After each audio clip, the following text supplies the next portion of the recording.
बिना सतगुरु बिन सत्संग विवेक न हुई। और गोस्वामी तुलसीदास जी ने कहा है, राम कृपा बिन सुलभ न सोई। कबीर जी महाराज कहते हैं, ये तन विसरी बेल री, क्या है जो मैं बोलूं वो बोलो, ये तन विसरी गुरु अमृत री खान, और शीश दिए या गुरु मिले सच्चा सौदा जान। अब बता, अगर गर्दन काटना का बाद भी गुरु मिल जाए तो गुरु इतना समर्थ है कि तेरी इस आत्मा की मुक्ति कर दे। और हम क्या करा, हमने तो नू सुनने मिला सारा बाबा एक जैसा है, सारा गुरु एक जैसा है, सबने लुट्टन खान को धंधो बना रखा, ये व्यापार है ना, सब अपना बालक पाल है, सब अपना धंधा ने, ऐसे सुनने मिले ना। तो फिर इतने महापुरुषों ने इतनी बड़ी बात क्यों कही। कभी सूरज कभी कहता नहीं मैं सूरज हूं, कहता है, उसका ताप बताता है। चंद्रमा कभी कहता नहीं मैं चंद्रमा हूं, उसकी शीतलता बताती। इसलिए सच्चे महापुरुष कभी कहते नहीं कि मैं फलाना हूं ना, वे ढोल पीटे। मैं तो नुका, मैं तो धाप के नहीं कमाऊँ, थारो जी करे तो आ जाऊ, और थारो जी ना करे ना तो अपने घर सो। तुम्हें लगता है लालची, तुम्हें सबसे बड़ो लालची दुनिया को, क्योंकि मैंने के लालच है कि ये आत्मा परमात्मा तो जुड़ जाए। उनका स्वार्थी तो बहुत बड़ा स्वार्थी, कि तुम आओगा तो मंदिर का 4 काम होएगा, तुम जो कहो सो मां बनने के लिए तैयार। और वास्तविकता तो इससे अलग है। जिस अनंत आत्मा की, जिस अनंत परमात्मा की हम बात कर रहा हो, तो तुमने किताबों में भी ना मिलेगी। पंचम वेद में कहते हैं ब्रह्म का ज्ञान था, जो महापुरुषों के द्वारा, ऐसे लोगों के द्वारा जला दिया गया, ताकि लोगों को आत्मा और परमात्मा का ज्ञान हो गया तो सभी मुक्त हो जाएंगे और हमारी गुलामी ना करेगा। तो ऐसे दयालु भगवान दत्तात्रेय जब अपने भक्तों पे कृपा करते हैं तो उस पंचम वेदों का ज्ञान प्रदान करते हैं, ताकि जीवात्मा परमात्मा के साथ कनेक्ट हो जाए और उद्धार को प्राप्त करे। जीवन में गिनती के श्वास हैं, क्या है, गिनती का स्वास्थ्य है, कितने साल स्वस्थ रहोगे, गिनती का धन है, और गिनती का किससे कितना प्रेम मिलना है, कितना किससे नहीं दुश्मनी मिलनी है, निश्चित है। अब इसमें से समझदार आदमी वो है जो इसका अधिकांश से अधिकांश उपयोग धर्म के लिए, परमात्मा के लिए और आत्म कल्याण के लिए करे, वो सबसे ज्यादा समझदार आदमी है।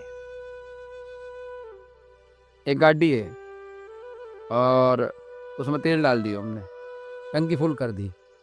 अब 2 चीजें हैं, या तो उस फुल टंकी से हम सारा तीर्थ कर लिया, या उस पूरे तीर्थ से सारी रंडीबाजी का जितना भी बाजार है वो देख लिया। तो दोनों चीज़ में कितना जब तक तेल है जब तक चलेगी, फिर रुक जाएगी। अब इन दोनों का परिणाम देखो, जो रंडीबाजी का बाजार देखा उसमें वहाँ क्या किया, पाप, और जो तीर्थ किया वो वहाँ क्या किया, गाड़ी वही थी, तेल भी वही तो, और तुमने समझदारी दिखा दी, क्या कर दी, तो पाप इकट्ठे करो, पुण्य पुण्य जब इकट्ठे होगा तो सारा तीर्थ करोगे। अब रंडीबाजी के चक्कर में डोले आ तो फिर कहाँ पुण्य इकट्ठा होगा। तो जीवन ना एक गाड़ी है, आयु इसका वो ईंधन समझ लो या तेल समझ लो, और हमारे कर्म जो है ना वो फल, हमारा फल तय करे। समझ रहे हो कि हमने अगर इसको समझ लिया कि भाई ठीक है जिंदगी तो चली रही है, अच्छा मुझे ये नहीं लगता कि दान दिए से सत्कर्म करे से कोई गरीब हुआ है कोई, फिर क्यों डरा। एक आदमी नित्य व्यायाम करे, अच्छो भोजन करे, अच्छो आहार करे, उसकी इम्यूनिटी मजबूत है, बीमार होए वो कदे मर जाएगा पर स्वस्थ रहेगा। तो ये छोटी छोटी बातें हमें कौन समझाओगा, गुरु को तुम समझो, माँ बाप समझाओगा। माँ बाप तो एक बार लखन से होगा, छोरा पढ़ ले, वो काम धंधो कर ले, तेरा ब्याह कर देंगे, हमारी जिम्मेवारी खत्म हो जाएगी, हम आराम से रहूँगा, अपना तीर्थ करेंगे, ये सिखाओ माँ बाप। और फिर उनको माँ बाप तो भगवान है, माँ बाप तो बड़ो कोई गुरु ना है। ऐसे बड़ो कौन सा ज्ञान दे दियो माँ बाप ने, बताइए तुम भाई। यो कोई एक माँ बाप बता दो जन अपना बालक भगवान से मिला दियो, यानी आत्मज्ञान दे दियो, एक माँ बाप को नाम बता दो।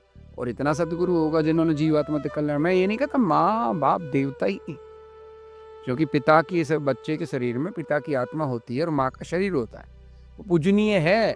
मात्र देवो भव पितृ देवो भव, सत्य है।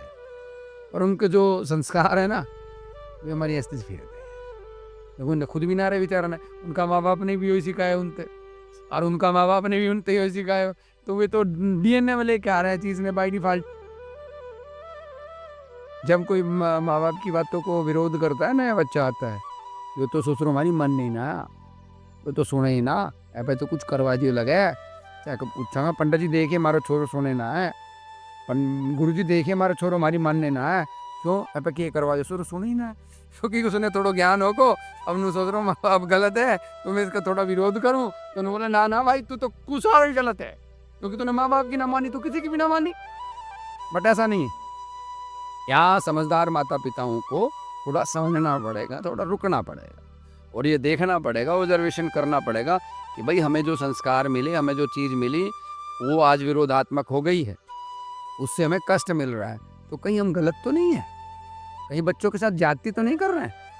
तो उस समय जब रुक के दोनों कॉम्प्रोमाइज करेंगे, माता पिता और संतान, तो जीवन सुखमय हो जाएगा। कोई रोक नहीं सकता, ना कोई तंत्र की जरूरत है, ना कोई मंत्र की जरूरत है, ना कोई यंत्र की जरूरत है, केवल और केवल ज्ञान की जरूरत है और उसका सदुपयोग करने की आवश्यकता है। तो तुमने पंडित जी ना बताओगे, क्योंकि अगर पंडित जी बता दे, ऐसा लोग बता देगा ना, तो उनकी दुकानदारी बंद हो जाएगी, थारो घर में शांति आ जाएगी। अब ये कैसे कहेगा ना, बोला यजमान खाना बोला दक्षिणा तो देते, अब यजमान दक्षिणा दे तो 5100 रुपये तो कम ना दे। यजमान सोचे मेरे भी कुछ स्टैंडर्ड और पंडित जी को भी कुछ स्टैंडर्ड है, बट मंदिर में तुम सोचो ना, जो जी करे डाल दो। मंदिर के कुछ कहे, मंदिर तो बहुत कुछ कहे। मंदिर ये कहता है भाई मैं एक ऐसा स्थान हूँ जो आने वाली पीढ़ियों का कल्याण करने वाला हूँ। मान ले कोई हमने वट वृक्ष लगा दिया, हमने पीपल का वृक्ष लगा दिया, हमारे जो पहले आश्रम होते थे उसमें गुरुकुल होता था, पढ़ाई होती थी, तो उस गुरुकुल के माध्यम से वो चीज़ें चलती रहती थी। आजकल वो चीज़ खत्म हो गई, हमने एक पीपल लगा दिया आज, जैसे हमने 5 पीपल लगाया, अब ये कितना दिन चलेगा, इनकी आयु कितनी बताओ। हाँ यही तो पूछ रहा, कितने साल, कई सौ साल, कितने साल, यही तो पूछ रहा। 500 साल मान लूँ, 1000 साल मान लो, चलो 500 साल मान लो, 500 साल में कितनी पीढ़ियां चली जाएगी? कौन कह रहा है? कौन कही, किसने कही? अरे किसने कही? 25 पीढ़ियां मान ले बेटा, हर 25 साल बाद तो एक, जैसे मान ले किसी आदमी की शादी हुई और 25 साल होगा कभी आना, तो बालक होगो, एक पीढ़ी आ गई, फिर वो बालक जब 25 साल होगा तो फिर आगो, तो कम से कम 20 पीढ़ी आप माल है ना। और एक अगर मंदिर का निर्माण कर दिया, तो एक ऐसे मठ का निर्माण कर दिया, एक ऐसे आश्रम का निर्माण कर दिया जहां से ज्ञान की गंगा बहती हो, तो देख लो कितनी पीढ़ियों का उद्धार हो सकता है। हम कहो ना मंदिर में कुछ जरूरत की ना है, मंदिर में तो सब चीज़ की जरूरत है। अभी सुप्रीम कोर्ट ने भी एक बहुत अच्छा ऑर्डर पास किया है, जो मंदिरों के धन का लोग गलत उपयोग करते थे, पुजारी अपनी चीज़ों के लिए उपयोग करते थे, उसमें बाकायदा जजमेंट दी गई है कि मंदिर का पैसा उस देवता का है, मंदिर का पैसा उस भगवान का है, वो मंदिर के डेवलपमेंट के लिए लगाया जाए, उससे मंदिर के कार्य किए जाए। एक बात बताओ, हमने एक वो बना दिया, मंदिर बना दिया, तो उसमें मसाला मिट्टी चूने से तो बना, अब प्रकृति का असर तो उस पर भी होगा, नहीं होगा, तो रिपेयर तो मांगेगा, नहीं मांगेगा, अब रिपेयर कौन करेगा? इसीलिए तो चढ़ावा चढ़ता है। अब मंदिर है, मंदिर के ऊपर जो है सफेदी हट गई, टूट फूट होगी, पैसा चाहिए। मंदिर है तो लोग आ रहे हैं पूजा पाठ के लिए, पुजारी रखना है, पुजारी को तनख्वाह चाहिए नहीं चाहिए, आए गए लोगों के खाने पीने की व्यवस्था चाहिए नहीं चाहिए, तो मंदिर बोलता है you give to me I give you, है ना। पर हम सोचा पंडित जी की दक्षिणा देनी चाहिए, क्या हो सकती, जरूरी है। पंडित जी नाराज हो जाए, नाराज हो जाएगा तो पता ना क्या कर दो, पंडित जी की उखाड़ लो, भगवान नाराज हो जाओ, कोई दिक्कत। पर शास्त्र क्या कहता है, रुसो मम प्रेम बिका रुसो, प्रियांगना ही रुसो, ना दत्त गुरु साई मझवरी कदे ही रुसो, सब रूठ जाए, कुछ फर्क ना पड़नो। मम ग्राम देवता, मम स्थान देवता, मम इष्ट देवता, मम कुल देवता, सर्वे देवता रुसो, ना दत्त गुरु साई मझवरी कदे ही रुसो, क्योंकि वो ब्रह्मांड के मालिक हैं, मेरे ग्राम देवता, मेरे स्थान देवता, मेरे पितृ देवता सब रूठ जाओ, कोई फर्क ना पड़नो, क्योंकि परमात्मा दत्त साक्षात परमात्मा है। और हम के कहा पंडित जी ना रोशनी चाहिए, समझना पड़ेगा ना हमें। अब हम कहाँ गए अल्प ज्ञान में। अच्छा बताओ, जो बड़ा बड़ा हाई क्वालिटी का जो इंस्टीट्यूट होते हैं एजुकेशन के, उनमें फीस ज़्यादा क्यों होती है?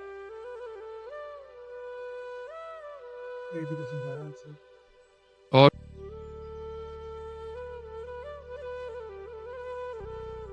उनकी अंडरस्टैंडिंग और समझाने की जो चीज़ें होती है ना वो बहुत एडवांस होती है और उसका लेवल भी अब होता है, तो इसीलिए उनका पैसा ज़्यादा होता है। अब हमें एक गाँव वाला मंदिर में चला गया, है ना? तो उनको एजुकेशन क्या समझ रहे हो आप? फिर हम भी ऐसा मठ में चला गया कि जहाँ कल्याण ही हो सकता है, तो फिर उस मठ के हिसाब से उसकी चीज़ें भी ज़्यादा होगी और हमने सहयोग भी ज़्यादा करना पड़ेगा और हमारे पीड़ा हुए है वहाँ, है ना? होती है पीड़ा। हाँ, वर अब नाटक तो बहुत ज़्यादा काम करने की आवश्यकता है। आप समझो ना, मैं एक दिन भी छुट्टी नहीं करता, मेरे तो ना सब तंग है, क्योंकि मैं रात को 1 बजे सोता हूँ, प्रतिदिन फिर वही कार्य, सब तंग है मेरे से।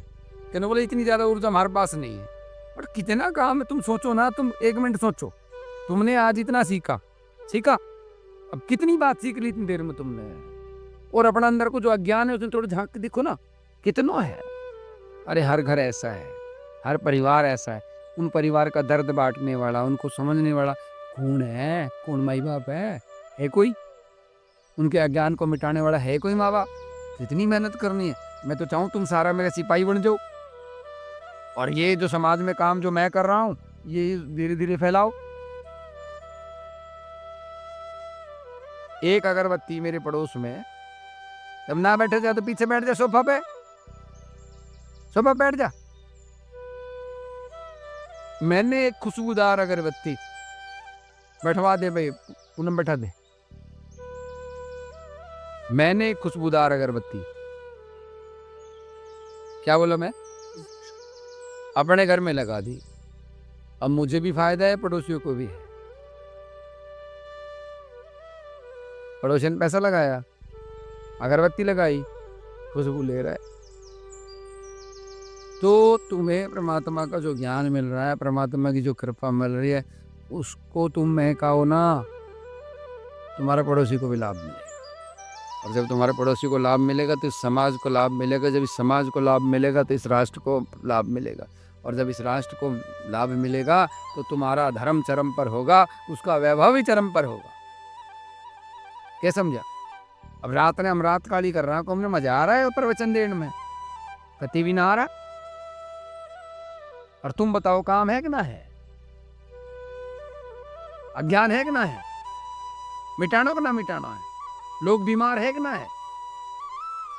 इस अज्ञान की बीमारी ज्यादा बीमार है, भूत प्रेत की बीमारी तो कम बीमार है। अज्ञान थे, झूठ थे, फरेब थे, ठगी ज्यादा बीमार है। कौन मिटाओगे उसने? अब नु का भगवान आओगो, तुम कहते हो ना कि फिर भगवान आओगे मनुष्य रूप में, न मन रहो, क्योंकि डायरेक्ट तो आओगे नहीं, किसी न किसी रूप में आकर अपना काम करे हो। केवल तेरे में आ रो, केवल आदित्य में आ रो, केवल धरते आ रो और अपना कार्य कर रो। समझ लो नहीं हमने। अगर आज भगवान शंख चक्र पद्म ना इस रूप में आ जाए ना, तो तुम 6 गाड़ी बकोगा, तो कहोगे 2 रुपया आगो, फिर चला नहीं ना।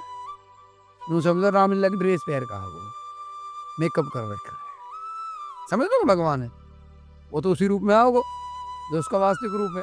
इसलिए यदा यदा ही धर्मस्य ग्लानिर्भवति भारते अच्युतानम धर्मस्य तदात्मानं सृजाम्यहम् परित्राणाय साधूनां विनाशाय च दुष्कृता धर्म संस्थापनार्थाय भवामि युगे युगे।